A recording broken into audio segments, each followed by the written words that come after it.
હા अस्सलामुअलैकुम। અહીંયા આપણે એસટી સ્પોર્ટ્સ ક્લબ ઉપર આજે ફાઇનલ મેચ હતી હટનો અને કોસંબાની. તો આજના આપણા મુખ્ય મહેમાન હતા એવા ઇસ્માઇલભાઈ મટાડા સાહેબ, vice president of Bharuch cricket association. એમની સાથે સુહેલભાઈ ભેંસલી, સફવનભાઈ ભૂટા, અલ્તાફભાઈ ચટક, મૌલાના જાબીર બાંદલા અહીંયા ઉપસ્થિત રહ્યા. અમને ખૂબ સારું લાગ્યું કે તમે અમારા એક જ બોલ પર આવી ગયા. તો મોટા તમે ખૂબ સારી ટુર્નામેન્ટ ઓર્ગેનાઇઝ કરો છો અને અત્યાર સુધી અમારી લાઈફમાં અમે તમારી ટુર્નામેન્ટ જેવી ડિસિપ્લિન ટુર્નામેન્ટ કોઈ જગ્યાએ નથી જોઈ. ખરેખર એ તો સરાહનીય છે કે તમારા જેવું ડિસિપ્લિનથી કોઈ ક્રિકેટ નથી રમાતું. તો હવે તમે આ ગ્રાઉન્ડ પર આવ્યા, તમે મેચ જોઈ, હવે આ ગ્રાઉન્ડના મેન્ટેનન્સ વિશે તમે શું કહેવા માંગો છો? શું બદલાવ જરૂરી છે? તમને વિકેટ કેવી લાગી, આઉટફિલ્ડ કેવી લાગી? સૌથી પહેલાં તમે જે વાત કરી કે અમે જે લીગ રમાડી છે બહુ ડિસિપ્લિનને બહુ સારી છે, એની અંદર એમાં કોઈ શ્રેય મારા પર નથી જતો. એ ડિસિપ્લિન તારે જ પોસિબલ છે જ્યારે ખેલાડીઓનો સહકાર મળતો હોય. તો ખેલાડી સહકાર ના આપે તો હું એકલું શું કરવાનો છું? મારું કામ છે છોકરાઓને પ્રોપર ગાઈડન્સ કરવું અને ફોલો એક કરે છે એટલે આ ટુર્નામેન્ટ સારી દેખાય છે. આ જ કામ જો તમે આ ગ્રાઉન્ડ પર જો આશિકભાઈ છે ને તમે લોકો પ્લેયરો રમવા આવે એની પાસે આવું અપેક્ષા રાખો તો અહીંના પ્લેયર બી એવું જ કરવાના છે જે ત્યાં કરે છે. એ સિસ્ટમ છે, તમારે એને ફોલો કરાવવાની.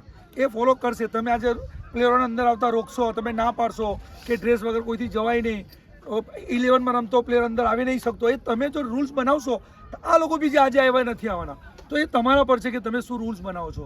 રહી વાત આ ગ્રાઉન્ડની, આગળ બી હું આવી ગયેલો છું. એ જ મેન્ટેન એવી રીતના જ બનાવેલું ગ્રાઉન્ડ છે. વિકેટ તો અમારા સુહેલભાઈ અને અલ્તાફભાઈ જે કીધું તેમ ઘણી સુંદર વિકેટ છે અને આવી રીતના મેન્ટેન કરતા રહો પણ ડિસિપ્લિનની સાથે રમાડો એવી મારી પોતાની અંગત અને અમારી ટીમની ઈચ્છા છે.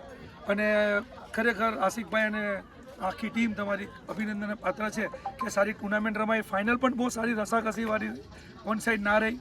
એ બદલ ખરેખર આજની ફાઇનલ બહુ સારી રહી. એ બદલ અમને આમંત્રણ કર્યા એ બદલ ખૂબ ખૂબ આભાર. જઝાકલ્લા. મોટા આગળ પર તમે આવતા રહો એમની આશા છે અને અમને કોઈક શીખવાડતા રહો. જઝાકલ્લા. ક્રિકેટ જ્યાં હોય તમે ઇન્વાઇટ કરો તો અમારી ટીમ હંમેશા ક્રિકેટ માટે તો તૈયાર જ હોય છે. કારણ કે જઈને આપણે મેચ જોવાની, કશું લાગતું હોય તો આપણે ગાઈડ કરવાનું, પછી ફોલો કરવું ના કરવું એ ટીમ ઓર્ગેનાઇઝર અને પ્લેયર પર હોય છે. Thank you. હવે તમે જે કહેતા હતા કે અમને ધુરંધરોને બોલાવ્યા, તો અમે બેઠેલા હતા અમારી ટીમ કે કોને બોલાવ્યા ફાઇનલમાં, કોને. મને પહેલાં મોલસાબનો વિચાર આવ્યો કે હવે અહીંયાથી તો આપણે બોલાવા જ કરે છે, બધા આવા જ કરે ભાઈ, તે બાજુથી બોલાવે કેમ કે એ લોકો પાસે ખૂબ ગ્રાઉન્ડ છે, રમાડે છે. તો મેં એમને કીધું કે ગ્રુપ આવશે તો મોલસાબને કહીશું. પછી એમણે કીધું કે આપણે ઇસ્માઇલ મોટાને પણ ઇન્વાઇટ કરીએ. તો હવે એની પાછળ મેં કહેલું કે બધાને બોલાવો. તો મેં હાથ નાખેલો એ ભાઈને કે બોલાવો, એકવાર ટ્રાય કરો, ઇન્શાલ્લાહ બહુ મજા આવશે.